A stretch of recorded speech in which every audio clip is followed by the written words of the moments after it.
Salam sejahtera semua. Hari ini kita akan masuk bab baru. Itu bab 3, nutrisi. Nutrisi kalau kamu tengok gambar-gambar di tepi-tepi itu, selain ada gambar mis, ada gambar lada, gambar buah-buahan kan. Jadi nutrisi ialah topik berkaitan dengan makanan lah, pemakanan. So, next. Kenapa persoalan ya? Kenapa kita perlu makan? Pernahkah fikir kenapa manusia perlu makan? Kenapa lembu perlu makan? Kenapa anjing perlu makan? Kucing perlu makan? Semua benda hidup perlu makan. Kenapa? Kenapa kita berasa lapar dan lemah jika tidak makan? Contohnya 1 hari, 2 hari kamu tidak makan. Kamu minum air saja, kamu akan rasa lapar sangat, lepas itu lemah sangat. Kenapa pula? Kenapa begitu? Apakah jenis makanan yang dapat memberi tenaga kepada kita? Bagaimanakah keperluan tenaga individu berbeza dengan individu lain? Maksudnya ada orang yang dia perlu makan banyak nasi. Ada orang yang dia makan sedikit saja nasi pun dia boleh hidup. Kenapa begitu? Jadi dalam topik ini kita akan bincangkanlah semua persoalan ini. Apakah yang berlaku kepada makanan yang kita makan? Yang kita tahu kita makan, lepas tu besoknya kita masuk tandas, kita berak. Kenapa? Apa yang terjadi kepada makanan tu? Bila kita telan, apa yang dia terjadi dalam perut kita? Lepas tu dia pergi mana? Itu pun kita akan kaji dalam topik ini. So ini makanan angkasawan ini adalah info sains yang boleh kamu baca di buku teks muka surat 45. Angkasawan ni orang yang pergi luar di luar bumi, yang kaji tentang bintang apa semua tu, diorang tidak boleh masak-masak di atas sana tu, tidak boleh bawa dapur gas. Jadi macam mana diorang makan ialah makanan, diorang kaji macam mana diorang mau buat makanan tu yang boleh dimakan terus di atas di luar angkasa. Diorang pack dalam satu pack yang sudah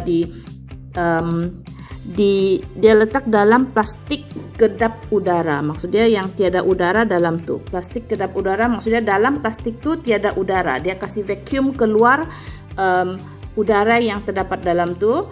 Dan dia bekukan untuk mengelakkan kerosakan pada makanan. Maksudnya dia masak sedia di bumi.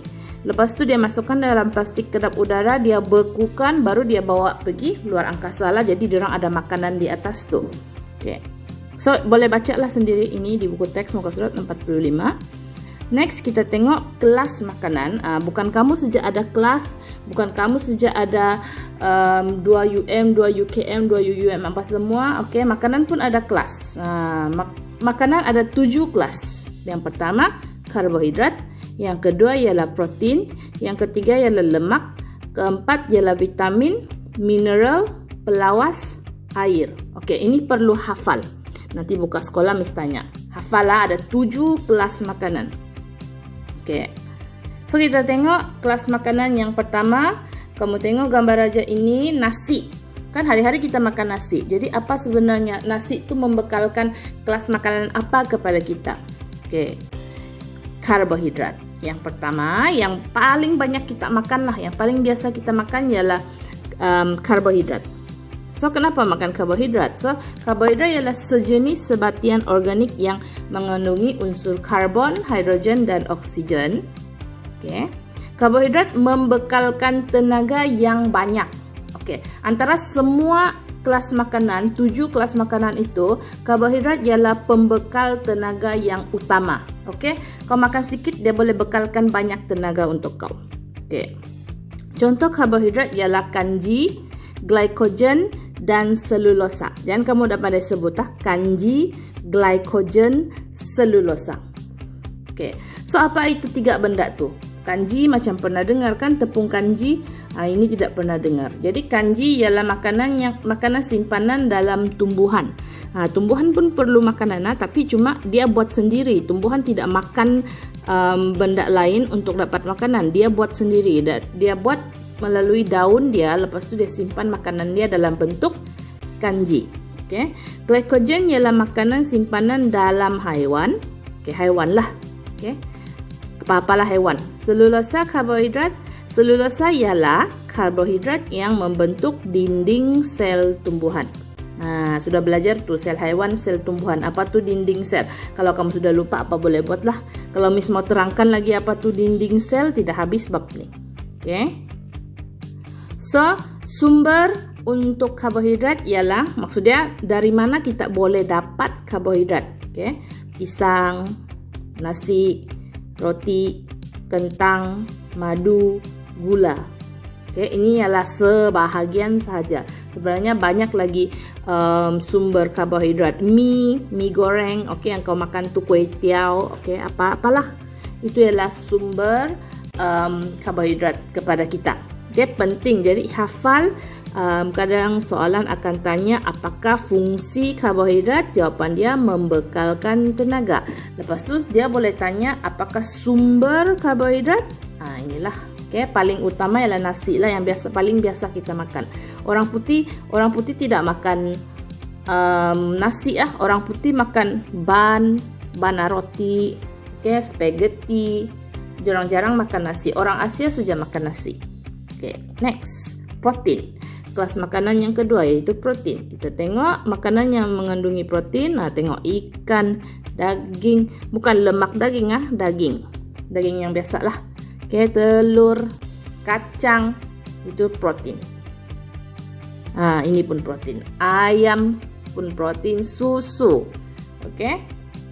Ikan, cheese pun ada protein. Oke. Keju. Oke. So, protein ialah bahan makanan yang mengandungi unsur karbon, hidrogen, oksigen, dan nitrogen. Protein diperlukan untuk pertumbuhan. Maksudnya tumbuh daripada baby tumbuh jadi membesar. Pertumbuhan maksudnya membesarlah. Oke. Pembaikan tisu-tisu badan yang rosak serta menggantikan sel-sel yang telah mati.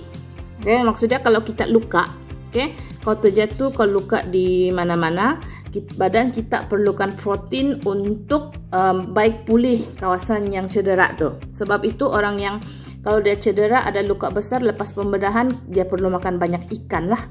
Oke, sebab ikan membekalkan protein supaya boleh membaiki tisu-tisu badan yang rosak dan menggantikan sel yang telah mati. Sel dalam badan kita akan mati tapi setiap hari ada yang mati, tapi badan kita akan otomatis buat yang baru. Jadi untuk menggantikan sel yang telah mati ini kita perlu makan protein. Oke. Protein juga digunakan untuk mensintesis enzim. Oke, apa itu enzim? Mungkin kamu tidak tahu, kita akan belajar nanti lah. Hormon, hormon pernah dengarkan? Hormon lelaki, hormon perempuan. Apa yang menyebabkan kamu remaja ada janggut, ada misai, ada bulu ketiak, itu hormon lah. Oke, hormon yang menyebabkan ada semua benda tuh. Dan antibody. Antibody maksudnya yang berfungsi untuk melawan penyakit dalam badan kamu. Protein yang berfungsi untuk melawan penyakit dalam badan kamu, itu ialah antibody lah. Oke, mensintesis maksudnya menghasilkan. Jadi kalau untuk menghasilkan semua benda ini kita perlu makan protein. Kalau kamu mau tahu orang yang sedang bina otot, yang orang mau jadi bang jago, orang yang besar-besar otot dia tuh lah, orang yang pergi gym semua tuh kan, dia orang akan kurang makan nasi, dia orang akan ambil suplemen protein. Oke, sebab protein boleh membantu pembinaan otot supaya dia jadi besar sedikit. Oke, so itunya pentingnya protein lah. Telur pun sumber protein yang sangat penting. Oke, sumber makanan tidak boleh letak ayam ke kacang. Apa-apa jenis kacang lah, sayur kacang, kacang tanah, kacang ini, kacang itu, kacang hijau. Oke, makanan laut, daging dan telur. Ini pun penting ya. Oke. So, fungsi protein ialah ini, sumber protein ialah ini. Perlu hafal. Oke. Yang pertama tu tidak perlu hafal lah. Oke, lemak pula kita tengok. Oke. Lemak mengandungi unsur karbon, hidrogen dan oksigen sama seperti karbohidrat. Okay. Terbentuk daripada gliserol dan asid lemak, merupakan satu sumber dan simpanan tenaga yang tinggi. Okay. melindungi organ badan seperti jantung dan ginjal. Dia penting, orang yang kurus pun mesti ada lemak juga. Cuma orang yang kurus ni tidak tebal lah lemak dia. Okay? Kita perlukan lemak untuk melindungi organ badan kita. Contohnya jantung dan ginjal lah. Tapi orang yang obesity, yang terlampau besar badan dia, yang terlampau banyak lemak yang mengelilingi jantung dan ginjal, dia akan menyebabkan penyakit lah pula. Okay? Lemak juga bertindak sebagai pengangkut bagi vitamin E, vitamin D, vitamin E dan vitamin K. Nanti kita tengok. Okay. Sumber untuk lemak ialah mentega, minyak kelapa sawit dan kacang tanah. Banyak lagi lah. Gambar yang lawa ini apa? Buah-buahan. Apa nama dia ni kalau kamu tahu? Okay. Nama dia ialah avocado. Okay. So, avocado juga mempunyai lemak. Kita tengok lemak boleh terbahagi kepada ada lemak yang bagus, yang good fat dengan bad fat. Astaga, apa saya cakap ni? Okay. So good fat ialah contoh inilah avocado, kacang. Okay. Ini kita perlukan dalam badan kita. Okay. Yang kedua, yang kita boleh makan tapi mesti limit. Okay, ada had. Okay, contohnya butter, cheese, keju, mentega, apa semualah. Okay, mesti limit. Yang loose, yang tidak bagus, yang boleh menyebabkan mudarat kepada kesihatan. Nah, tengok ni apa. Yang paling sedap tu Dunkin Donut. Okay, cake, okay, coconut oil yang buatan manusia. Okay, dia akan meningkatkan kolesterol dalam badan. Jadi ingat, lemak ada yang bagus, ada yang tidak bagus. Kita perlu juga lemak, cuma jangan lebih lah. Okay, kalau berlebihan dia akan disimpan sebagai lemak dalam badan lah. So kita akan jadi obesity. Okay, next kita tengok vitamin. Okay, vitamin ialah sebatian organik yang tidak membekalkan tenaga. Okay, jadi kalau dia tidak bekalkan tenaga, kita buat apa? Buat apa kita mau makan dia? Okay, tapi vitamin diperlukan oleh badan dalam kuantiti yang sedikit untuk mengekalkan kesihatan yang baik. Okay, dia tidak membekalkan tenaga, tapi kalau badan kau kurang vitamin, dia akan menyebabkan penyakit. Okay, kita tengok. Vitamin boleh terbahagi kepada dua jenis. Tengok dia punya garisan, iaitu vitamin larut air. Larut maksudnya contohnya garam kamu letak dalam air, garam tu hilang kan? Hilang pergi mana? Dia larut dalam air. Air tu jadi masin. So larut itu maksudnya macam bercampur lah lebih kurang. Jadi vitamin yang boleh larut dalam air ialah vitamin B dan vitamin C. Vitamin yang boleh larut dalam lemak ialah vitamin E, vitamin D, vitamin E dan vitamin K. Okey, maksud dia kalau dia tidak larut, badan kamu tidak akan dapat serap 4 jenis vitamin itulah. Jadi maksudnya kita mesti makan juga lemak supaya dia boleh melarutkan 4 jenis vitamin ini. Jadi perlu hafal vitamin larut air siapa, vitamin larut lemak siapa. Larut air ialah B dan C, larut lemak ialah ADEK, ADEK. Okay, next. Ini jadual dalam buku kamu, saya ambil saja. Kita tengok dulu vitamin E. Okay. Vitamin E sumber dia ialah susu kuning telur. Maksudnya telur tu bahagian yang kuning tu ialah sumber vitamin E. Minyak ikan. Okay. Kepentingan vitamin E ialah membantu penglihatan pada waktu malam. Okay. Jadi kalau dia punya kepentingan ialah membantu penglihatan pada waktu malam. Jadi kalau kurang, okay, kesan kekurangan vitamin E ialah dia akan menyebabkan rabun malam lah. Okay. So, satu lagi kepentingan vitamin E ialah memelihara kesihatan kulit. Okay. Jadi kalau dia punya kepentingan ialah memelihara kesihatan kulit. Jadi kalau kurang, apa dia punya kesan?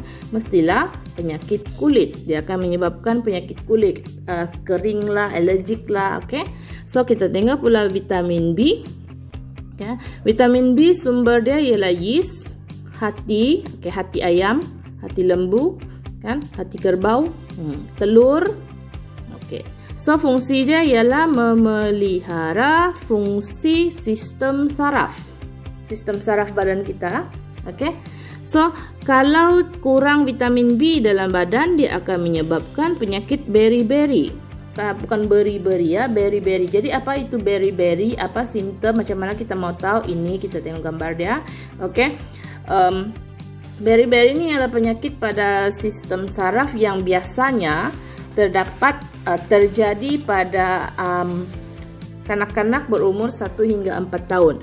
Dia akan jadi lemah, oke. Dia punya dia punya isi, oke. Dia punya isi nih, kalau kau tekan dia macam pandai berlubang, oke. Dia tidak pandai kembali ke bentuk asal. Kalau kita tekan kita punya betis nih, dia akan balik kepada bentuk asal kan. Tapi orang yang ada penyakit berry-berry ini, dia akan kau tekan, lepas itu dia kekal jadi sana, oke.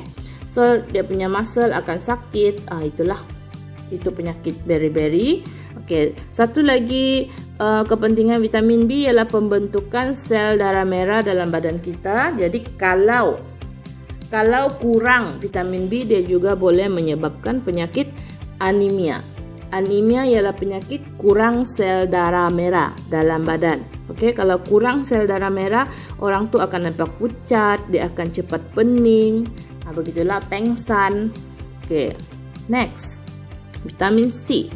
Oke, vitamin C kita boleh dapat dengan banyak dari buah-buahan, terutamanya buah-buahan yang masam. Oke, oren, limau, apa-apa jenis limau lah, dan sayur-sayuran. Oke, so fungsi vitamin C ialah melawan jangkitan penyakit, memelihara kesihatan gusi dan mulut. Oke, melawan jangkitan penyakit, terutamanya semak. Oke, musim sekarang nih, musim COVID ini, salah satu cara untuk meningkatkan daya tahanan badan ialah makan vitamin C lah, buah-buahan yang masam-masam nih, supaya badan kita punya daya tahanan meningkat, boleh melawan jangkitan penyakit. Oke, memelihara kesehatan gusi dan mulut. Jadi kalau kurang vitamin C, dia akan menyebabkan scurvy, yaitu penyakit gusi berdarah. Oke, tidak sentuh pun tiba-tiba gusi itu berdarah, terlampau sensitif. Jadi itu penyakit scurvy. Oke, vitamin D dapat daripada mentega, telur, minyak ikan, boleh dihasilkan melalui pendedahan kulit kepada cahaya matahari. Oke, maksud dia kenapa kita bersukan awal pagi, kita berjemur, sebenarnya dia membantu, maksudnya cahaya matahari pada jam 7, jam 8 begitulah. Jangan kau pergi berjemur jam 12, oke, pengsan nanti. Jadi cahaya matahari ini membantu badan kita menyerap vitamin D, oke. So, membantu penyerapan kalsium, menguatkan enamel gigi. Enamel maksudnya bahagian putih gigi kita itulah, yang warna putih itu. Oke, memelihara kesihatan kulit. Jadi fungsi yang pertama membantu dalam penyerapan kalsium. Jadi kalau kurang vitamin D akan menyebabkan satu penyakit yang dinamakan sebagai riket. Jadi apa itu riket? Ini ialah riket. Oke, kamu tengok dia punya tulang kaki. Oke, so membantu penyerapan kalsium kan. Jadi kalau riket ialah penyakit tulang lah, tulang dia rapuh. Oke, dia tidak dapat berdiri.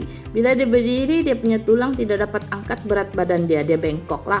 Oke, itu ialah penyakit riket. Menguatkan enamel gigi. So kalau enamel gigi tidak kuat, dia akan menyebabkan penyakit sakit gigi lah. Oke, memelihara kesehatan kulit. Jadi kalau kekurangan, dia akan menyebabkan penyakit kulit. Oke, vitamin E dapat daripada bijirin, sayur-sayuran hijau. Oke, fungsi dia ialah memelihara fungsi sistem pembiakan. Nah, ini yang kamu suka betul dengar nih, pembiakan. Jadi kalau kekurangan vitamin E boleh menyebabkan kemandulan. Kemandulan maksud dia sama ada, kalau perempuan tidak boleh mengandung lah, mandul. Kalau perempuan mandul bermaksud perempuan tidak boleh mengandung. Kalau lelaki mandul maksudnya dia tidak boleh membuatkan perempuan mengandung. Itu maksudnya kemandulan. Keguguran fetus. Fetus ni ialah kalau masa nak faham ialah baby, tapi masa dia dalam perut ibu kita tidak panggil dia baby. Nama dia ialah fetus. Okay. So kekurangan vitamin E ini akan menyebabkan seseorang ibu itu senang keguguran baby dia lah. Okay. Vitamin K boleh dapat daripada susu, kuning telur dan minyak ikan. Dia punya fungsi ialah mempercepatkan proses pembekuan darah. Kenapa darah mau membeku? Kalau membeku matilah kita. Okay. Proses pembekuan darah ini diperlukan bila kau luka. Kalau kau ambil pisau, potong tangan kau, oke, darah mengalir sekejap, lepas itu dia akan beku kan. Jadi salah satu bahan yang boleh bantu untuk membekukan darah pada luka ialah vitamin K. Oke, so kalau kekurangan vitamin K dalam badan kau, dia akan menyebabkan darah lambat membeku. Darah lambat membeku akan menyebabkan kau boleh mati disebabkan oleh kehilangan darah yang terlampau banyak. Oke, so sampai sini dulu untuk hari ini. Penerangan Miss panjang, tapi Miss rasa nota tidaklah terlampau banyak. Kita akan sambung 3 lagi kelas makanan dalam kelas seterusnya. Okay, thank you. Bye.